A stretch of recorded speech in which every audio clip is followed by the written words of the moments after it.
بسم الله الرحمن الرحيم الحمد لله رب العالمين ثم الصلاة والسلام على أشرف المرسلين سيدنا وحبيبنا ومولانا محمد بن عبد الله وعلى آله وصحبه أجمعين أما بعد السلام عليكم ورحمة الله وبركاته.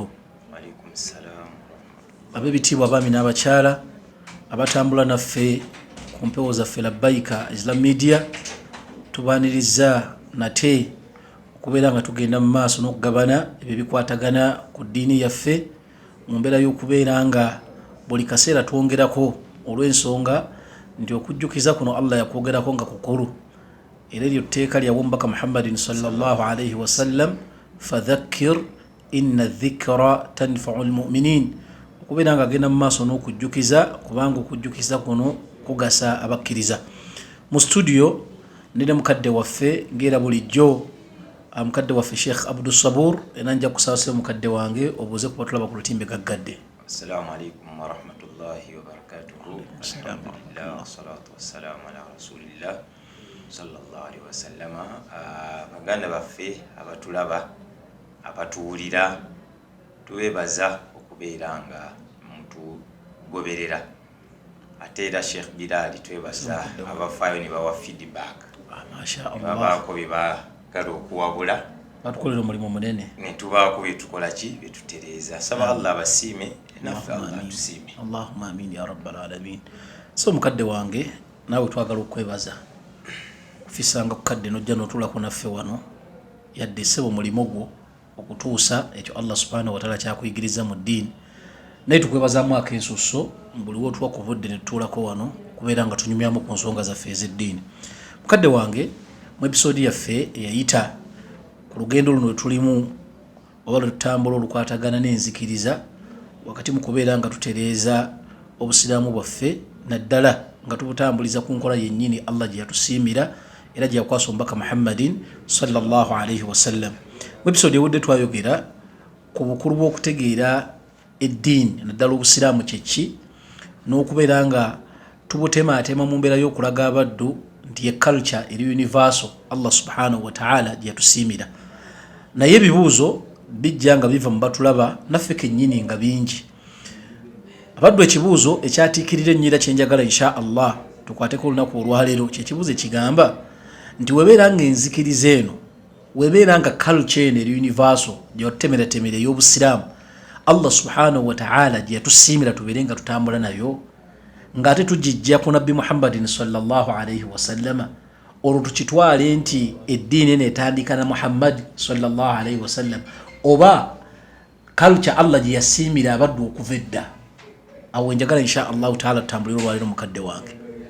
Alhamdulillah wassalatu wassalamu ala rasulillah sallallahu alayhi wasallam. Sheikh Bilal ojjeeyo bulungi ensonga era ndowooza n'abagyebuuza kibayambye okumanya ki kye tugenda okwogerako. Bwe tumala okumanya nti eddiini nga bwe twakinnyonnyola ate atandika naffe ajja kufuna obuzibu tumukubiriza addeyo mu episodes ezayita zitunulemu kubanga wanaagwa wakati ayinza okufuuka bali abatema naye n'agikwatira wakati naga ate biki ebyo. Naye kalica ey'obusiraamu bwe tugyogerako Sheikh Bilal njagala tujawulemu ebitundu bibiri. Ekitundu ekisooka ye tugirabanga makulu gaayo al-aam geno ne wabawo ne al-khas agali specific. Amakulu ga kalica eno agali geno bonna okuva ku nabbi Adamu alayhi salaamu gye baalimu mu makulu gaayo agali geno okuva ku muntu eyasooka okutondebwa bonna Allah yabateeka ku kalica ya busiraamu. Amakulu agali geno tuba tutegeeza ki? Tuba tutegeeza amakulu agali geno tuba tutegeeza al-istislaamu lillahi ta'ala wa tawhiduhu wa ibadatuhu wahdahu la sharika lahu. Okusinza katonda omu n'okumwawula omu tomugattako kintu kirala kyonna. Bw'oba oyagala kusaba gw'osaba, bw'oba oyagala kusinza gw'osinza, gwe weesigamirako.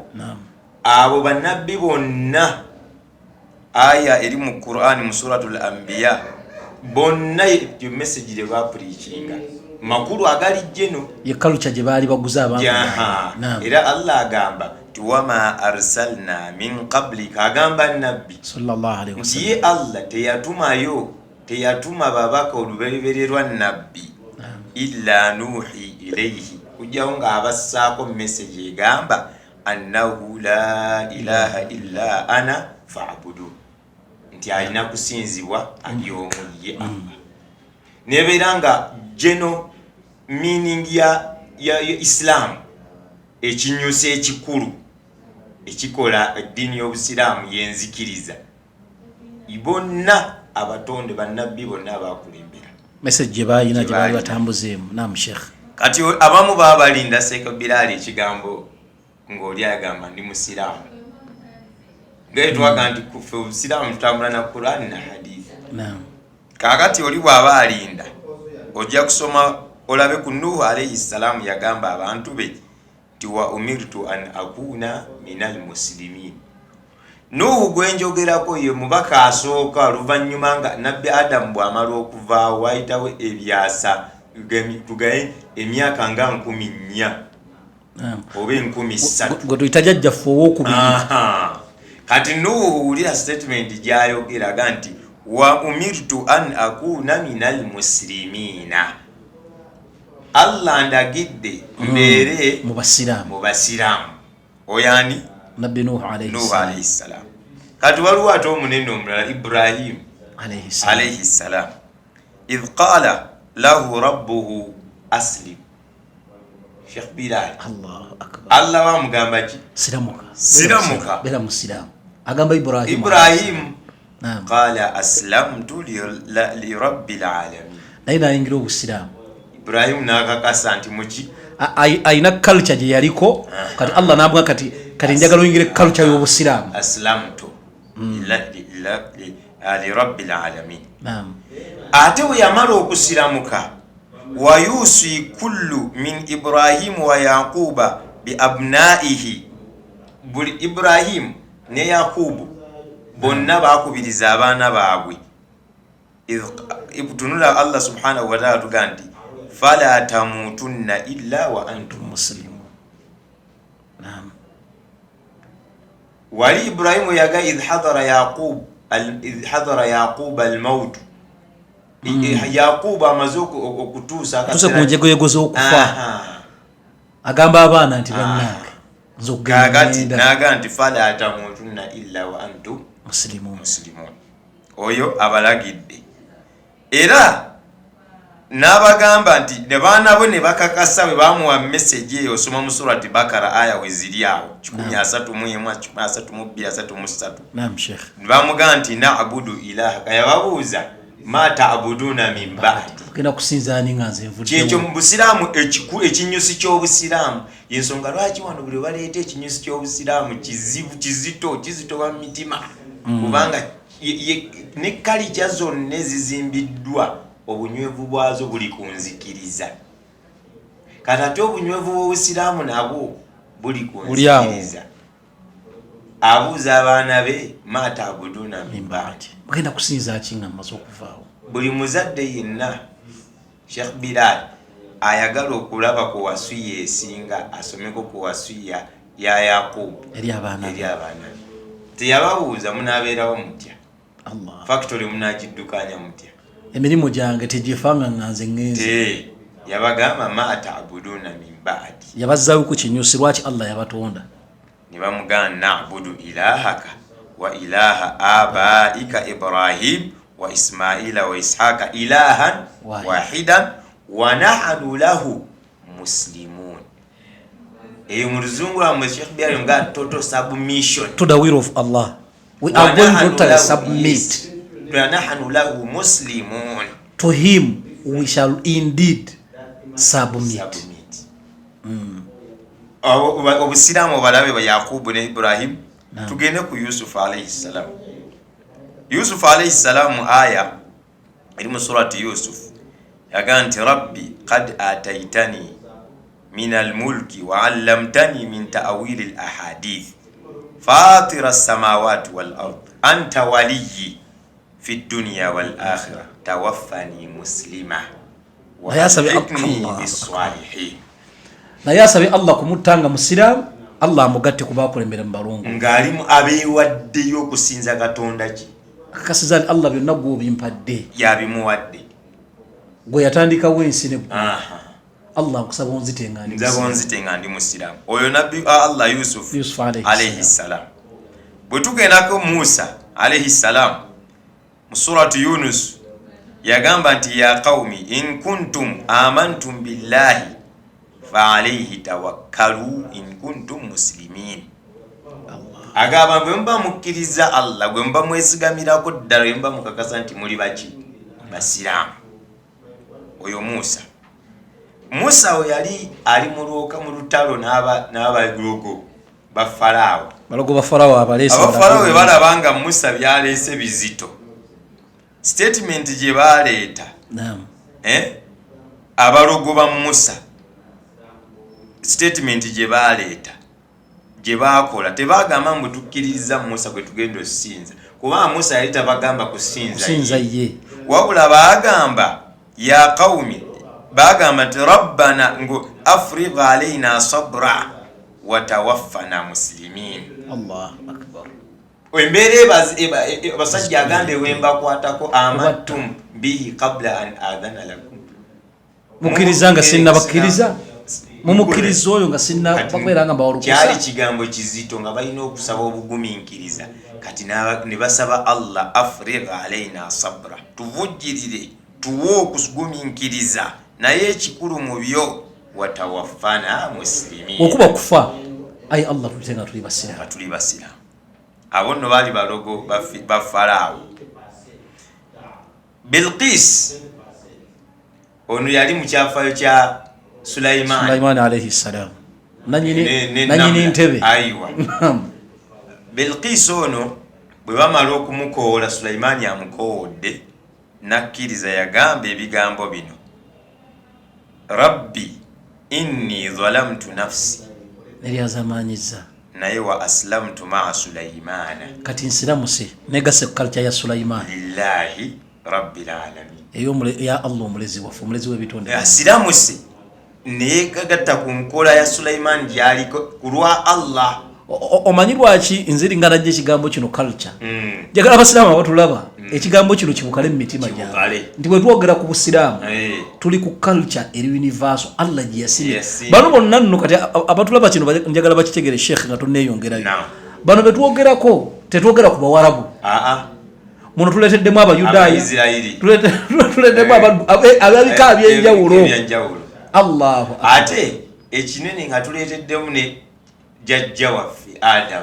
Ate nga awo ffenna tulina ebitwawula bingi naye abo abaddu bagamba nti jajja ffe Ibrahimu alayhi salam. Naye wulira ebigambo bye okujjako nga wali agenda otuleeterayo kalukyenda eya Ibrahimu alayhi salam gye yakubiriza abaana be gye yakubiriza abantu nga naffe tugamba nti masha Allah. Kati ate nno ekimala tuyinza okugaba eggobe mu kibya. Naam. Kwe kugenda ku Isa ibn Maryam. Yesu. Isa Masiya. Naam.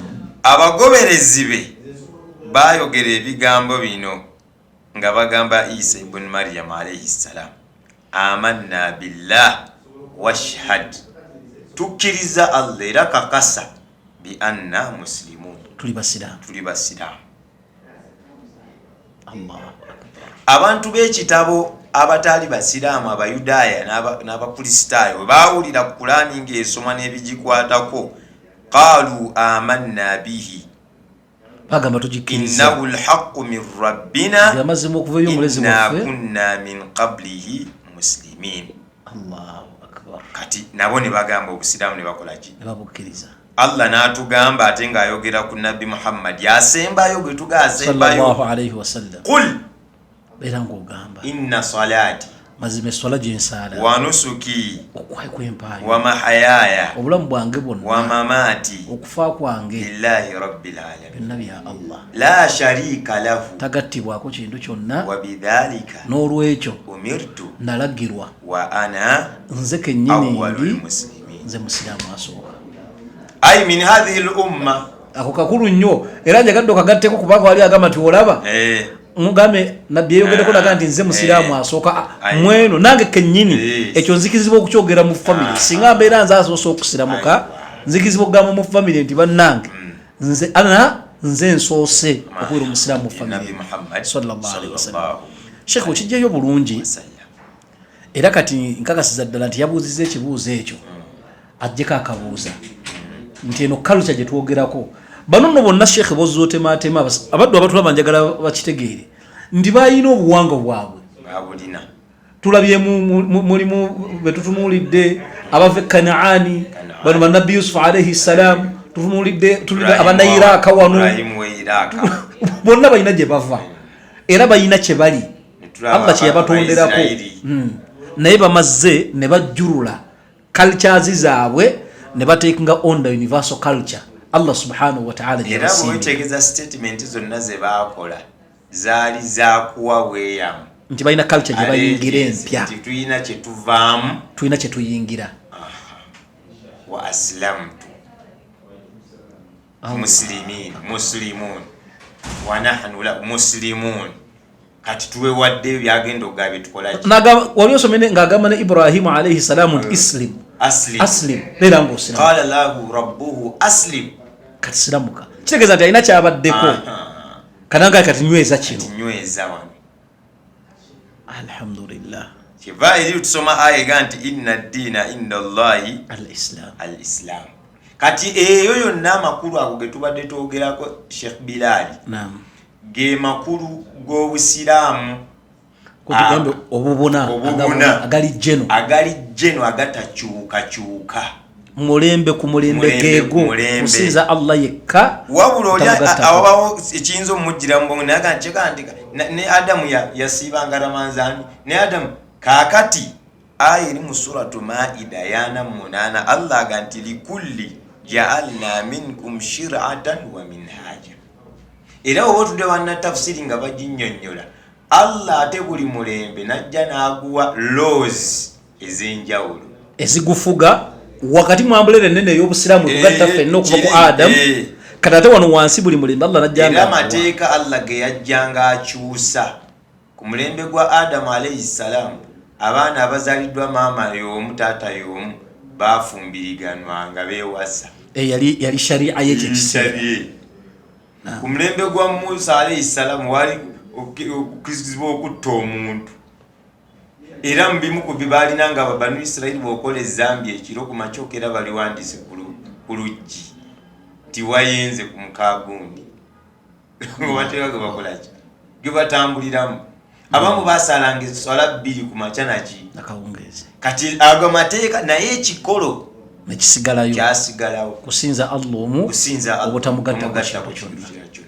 era okuva ku Adamu alayhi salamu kyekyaliwo kati amasanamu gatandika ddi n'okusinza ebirala ku mulembe gwa Nuuhu naye ng'ate gatandise n'abantu balongoofu bwe batyo kalica we batandika ogitta nga bagitta ate bayitira ku balongoofu ensonga kyo lwa Sheikh Bilali omuntu seeka nga mumanyi era yasobola okubuza abantu era wallahi Sheikh kyogedde kituufu tubulira nnyo ku bantu betwesiga mu kumanya singa Allah subhanahu wa ta'ala atugezesa ng'ayitira mu mumanyi bangi muffe tugwa era teriiyo kibinja kyonna kibuza abantu nga kyakulemberwa muntu atamanyi tekiriiyo sekakaddemu teriiyo kibinja kyonna nga kyabula nga kyakulemberwa muntu atamanyi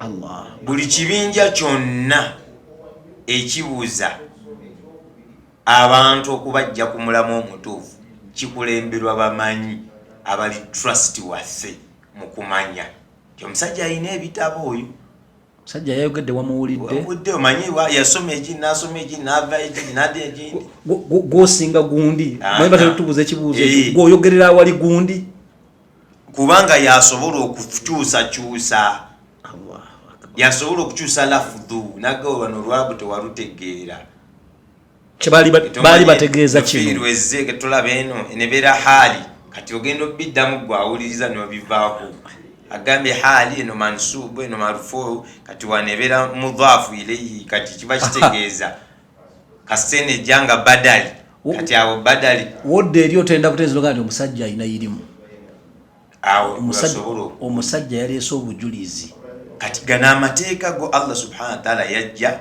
agakyusa olw'embeera z'ebitundu embeera z'abantu ekikolo nekikolaki nekisigalayo kyovola bekifuula omuntu omusiraamu kyova tuga nti man kana akhiru kalami la ilaha illallah nabbi nga yaligamba dakhala aljanna omuntu singa asiramu ganatufanga takoze shiriki enzikiriza entuufu ey'obusiraamu tukakasa nti omuntu oyo ajja kuyingira ejjana mu ngeri yonna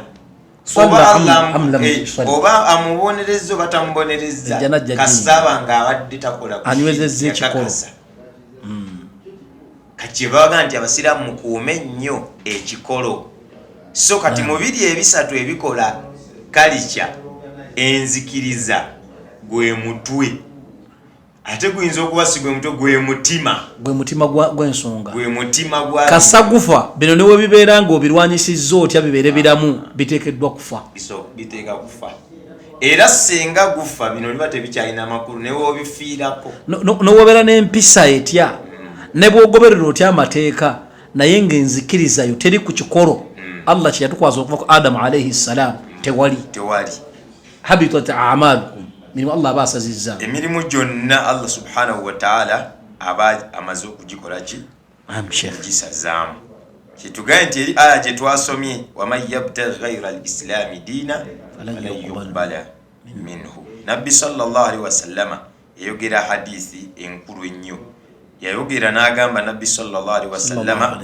nti wal anbiya'u ikhwatun li'allati ummahatuhum shatta wa dinuhum wahid bannabbi baana b'abamaama ab'enjawulo baana b'abamaama baki ab'enjawulo naye ate eddiini yaabwe eryemu bimaana bannabbi abo baali bannyonnyolamu kubakola sharehe naga bannabbi abo baali bonna ekikolo ekibagatta tawhidi kwawula Allah naye ebyenjawulo mu mateeka ge gaayawukana okusinziira ku mulembe guno kino kikkirizibwa ate guno Allah n'akijjawo mulembe guno Allah n'akijjawo ensonga lwaki Allah bwe yaleeta khatamal anbiya nabbi sallallahu alaihi wasallam n'asamarayizinga ne kibeera nga ffe bwe tugamba nti okukkiriza mu Qur'an kiba kitegeeza okukkiriza mu bitabo kiba kitegeeza tukkiriza ebitabo Allah bye yassa naye tugoberera Qur'an tukkiriza nti Allah yassa ebitabo yabissa naye tugoberera birimu era waliwo abatera mukadde wange waliwo abatera okubuuza ekibuuzo ekyo era nakyo tujja kizingiramu ekyo nti bwe mubanga mugamba nti bali abakulembera mukkiriza mu bitabo ebyabassibwako nga bweri empagi mu kukkiriza kwammwe kati ate lwaki temukolera ku ebyo bye bajja nabyo era abo abaddu batera nnyo okwagala okukaatika sharia y'omukuwasa tujja kugenda nga tugenze mu busiraamu n'ebikula byabo olagamba nti mugamba nti mukkiriza mu nabbi Isa mukkiriza mu Musa mukkiriza mu bannabbi abo bonna naye lwaki kino na kino ekyakolebwa ku mulembe gwabwe temukikola tugamba nti tubakkiririzaamu naye ffe tutambula na Qur'an n'ebikwasiddwa omubaka w'omulembe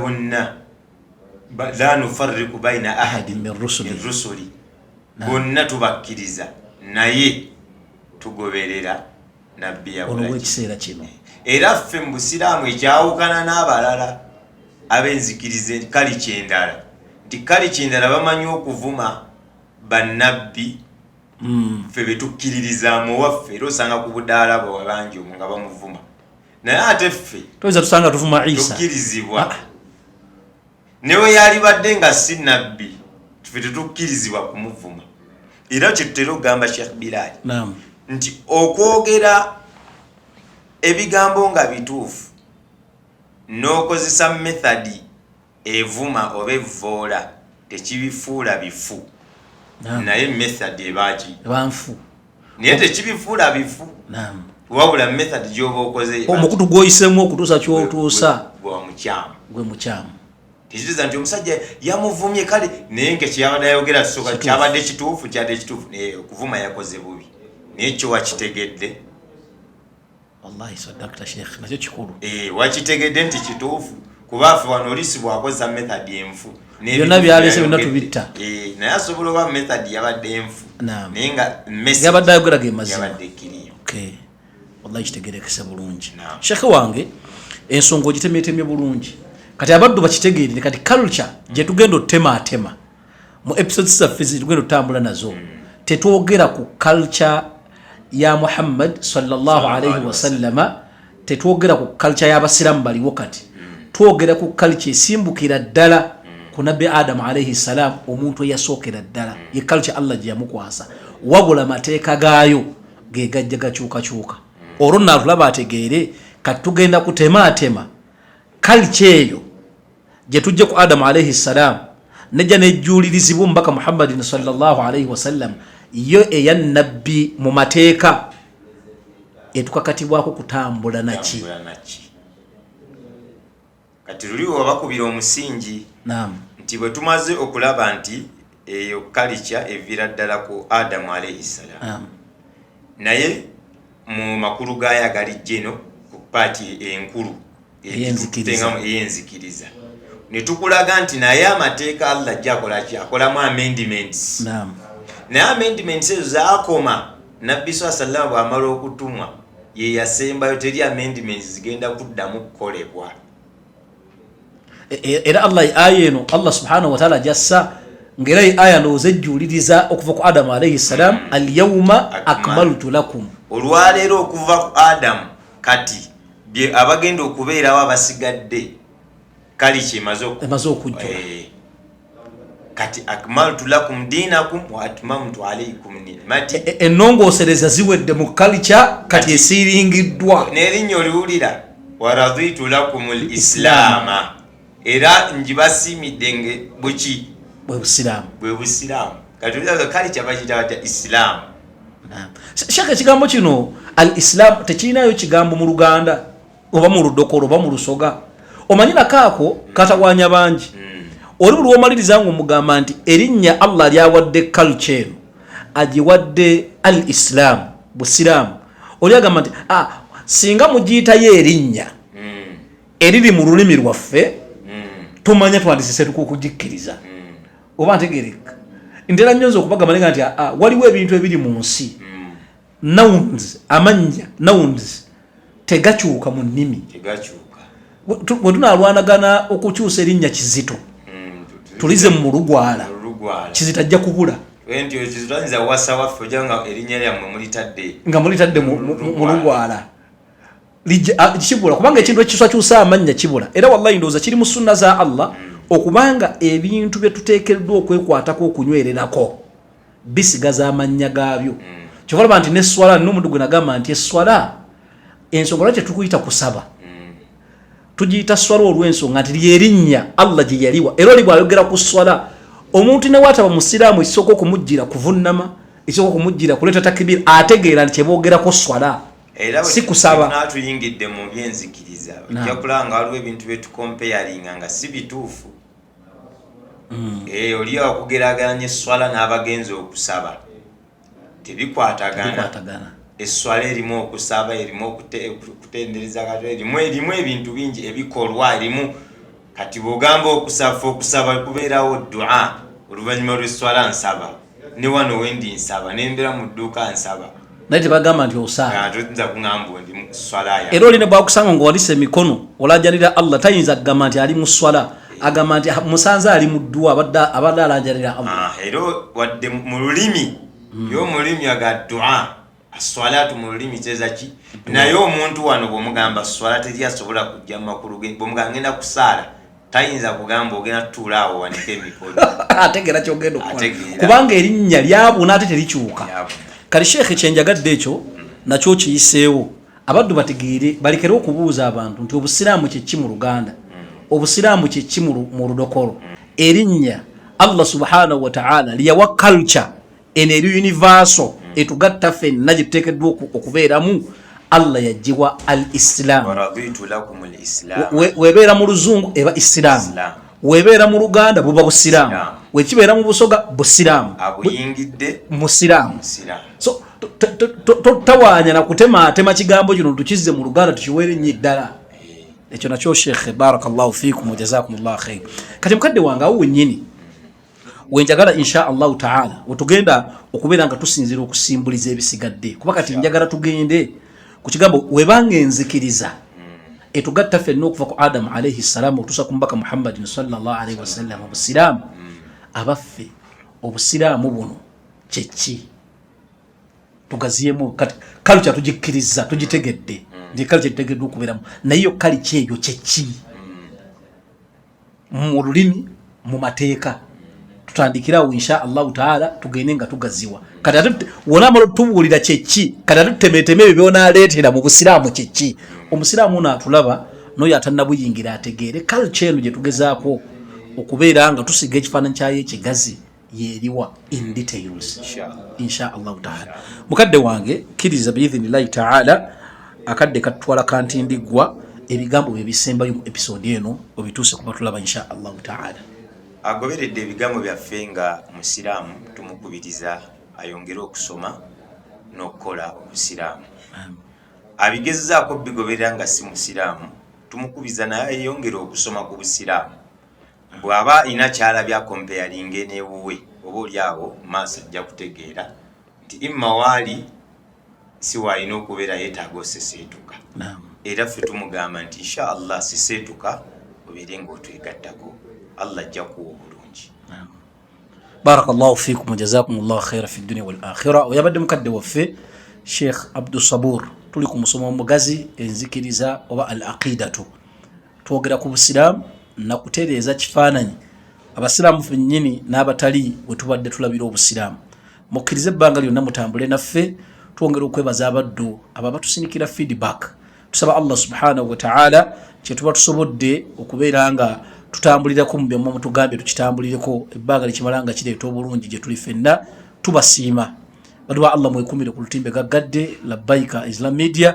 Tubajjukiza nti wano ku offices zaffe ku Labbaika Travels wewali abasajja abakugu abatambuza abantu mu lugendo lwa hijja n'olugendo lwa umra. Jangu wegatte banatambula naffe mu August ng'ennaku z'omwezi 25 tusitula okugenda mu bibuga ebitukuvu ebibiri Al-Madinatul Munawwara n'okubeera nga tugenda e Makka ku haram okubeera nga tutambuza okusinza Allah subhanahu wa ta'ala nga bwetuteekeddwa okubeera nga tukikola. Jangu ebisale bya wansiko okwanguyiriza abalamazi okugenda mu bifo ebyo insha Allah ta'ala. Umureni yagasi bagitadde ku $1,500. Sente si nnyingi. Jangu insha Allah ta'ala obeere ng'otambula ne Labbaika Travels ogenda olambula ebifo bino. Tubeeyanza mwebalire ddala. Tusaba Allah subhanahu wa ta'ala Allah abakuume, Allah abanywereza obulungi bw'abawadde, abalina ebizibu eby'enjawulo wakitiibwa Allah subhanahu wa ta'ala abeere ng'abanguyiriza. وصلى الله على سيدنا محمد وعلى آله وصحبه أجمعين والحمد لله رب العالمين والسلام عليكم ورحمة الله وبركاته.